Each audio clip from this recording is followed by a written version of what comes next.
Hey everybody, Junk here at Junk's Automotive.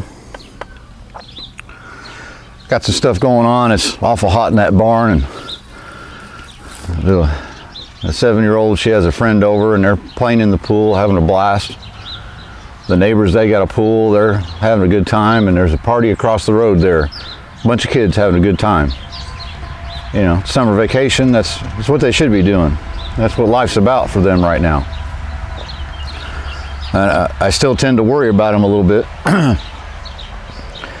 you know, because teenagers nowadays, I think they're a little bit, you know, they're against a rock and hard place, so to speak. I believe it was tough when I was a kid, when I was a teenager. I had a really good friend, and actually a couple good friends, and we ran around, raced cars, did things we shouldn't have done.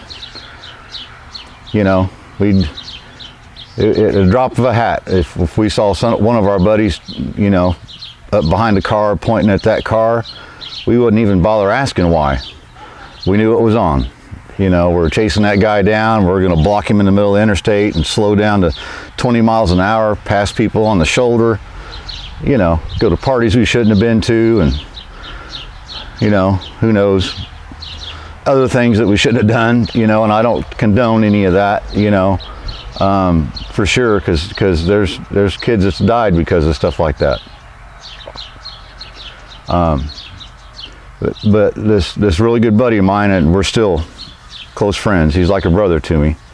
You know, I'd do anything for him, and I know he'd do anything for me if it came down to it and he needed it, you know.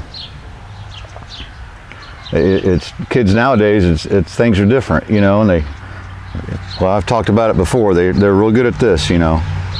As far as getting outside and, you know, messing with cars and you know, getting in the old school kind of trouble. There's a new kind of trouble that worries me, and I'm not sure how to get around it, you know, because we would, you know, we'd sneak out at night and we'd go cruising and hanging out, go to Madison Avenue and drive up and down and go to the circle downtown, drive around, and there's always some kind of scuffle or some kind of somebody's got an attitude, or somebody's trying to, you know, during burnouts and all that.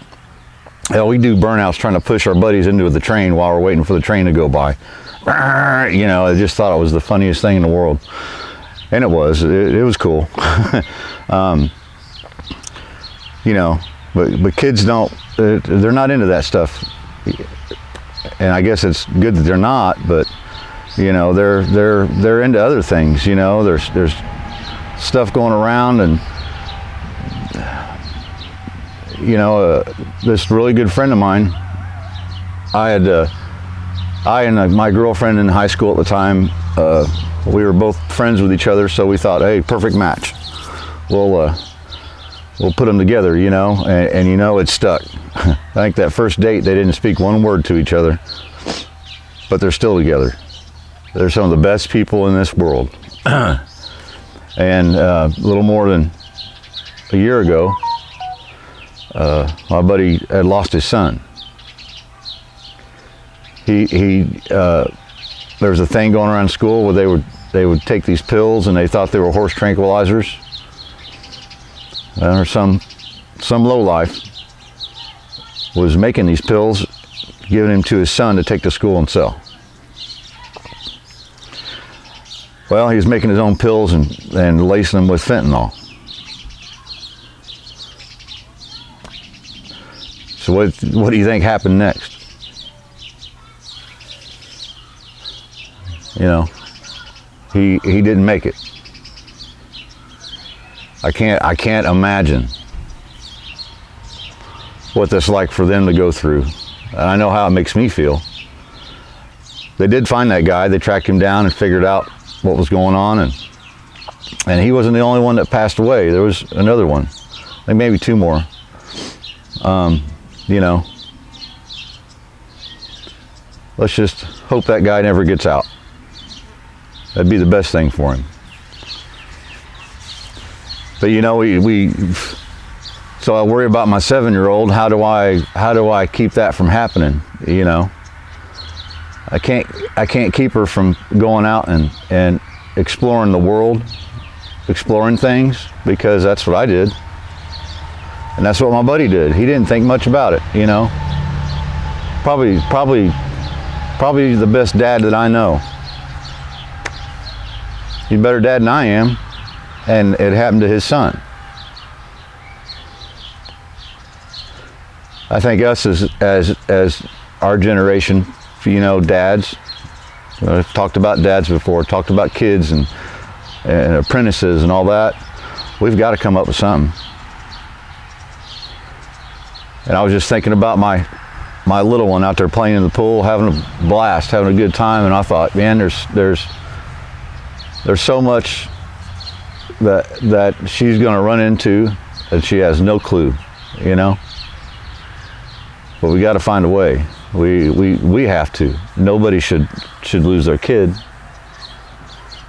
Nobody. But I don't want this to be such a depressing thing, and it kind of depresses me when I think about it too much. But you know, if him and his boy was and his mom was to get something good out of this, I don't know, is it awareness? Is it a shock value that, you know, man, we don't know our kids like we think we do, you know? And I believe it was just something that everybody did, and you know, tried it the first time, and that was it. We didn't have stuff like that to get into when we were kids. Anything we could get our hands on was tame, you know.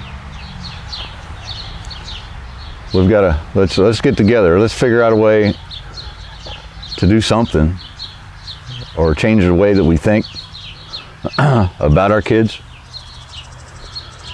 As we were, you know, boy, we ran around. We did stuff we shouldn't have done. We got lucky, you know. We got away with it. We had a great time. It was a great time as a teenager, you know. And something like that just was never, ever on our radar. Never was. Now things are different. And I wonder if, you know, the internet and the thumb exercises and all that stuff has something to do with it, you know. It has us all sitting in the house, not being outside, not playing in your pool, visiting with your friends in real life, you know. I'm bad at it as anybody. You know, I work all day and I come home, I work on, you know, videos and watch other people's videos and try to learn how to make them better, and I have my reasons for that, you know. But getting out and seeing your friends, I got to make it a priority and try to get my kids to be a little bit more like I was, just not as bad. Anyway, that's all I got to say. I'm gonna sit here and have a little more of my cold drink, sitting in the shade of the big old Airstream here. We'll be taking the drive shaft out of this thing and going over the U-joints, and so keep an eye out for that in the next couple weeks. But hey, you guys have a good week, and we'll see you Sunday. We got a big one coming up. See you then. Junk out.